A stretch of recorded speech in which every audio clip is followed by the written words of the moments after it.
为什么耶梭哈？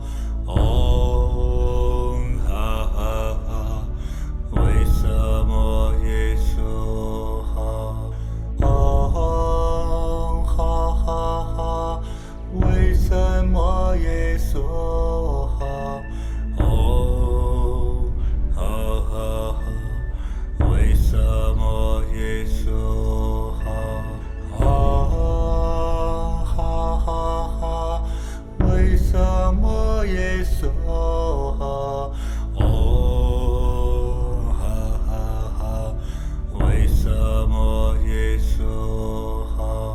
哦，哈哈哈，为什么耶梭哈？哦，哈哈哈，为什么耶梭哈？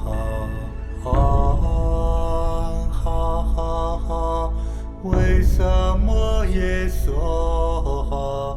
哦，哈哈哈，为什么耶梭哈？哦，哈哈哈，为什么耶梭哈？哦，哈哈哈，为什么耶梭哈？哈哈哈，为什么耶梭哈？哦，哈哈哈，为什么耶梭哈？哦，哈哈哈，为什么耶梭哈？哦，哈哈哈，为什么耶梭哈？哈哈哈，为什么耶梭哈？哦，哈哈哈，为什么耶梭哈？哦，哈哈哈，为什么耶梭哈？哦，哈哈哈，为什么耶梭哈？哈哈哈，为什么耶梭哈？哦，哈哈哈，为什么耶梭哈？哦，哈哈哈，为什么耶梭哈？哦，哈哈哈，为什么耶梭哈？哈哈哈，为什么耶梭哈？哦，哈哈哈，为什么耶梭哈？哦，哈哈哈，为什么耶梭哈？哦，哈哈哈，为什么耶梭哈？哈哈哈，为什么耶梭哈？哦，哈哈哈，为什么耶梭哈？哦，哈哈哈，为什么耶梭哈？哦，哈哈哈，为什么耶梭哈？哈哈哈，为什么耶梭哈？哦，哈哈哈，为什么耶梭哈？哦，哈哈哈，为什么耶梭哈？哦，哈哈哈，为什么耶梭哈？哈哈哈，为什么耶梭哈？哦，哈哈哈，为什么耶梭哈？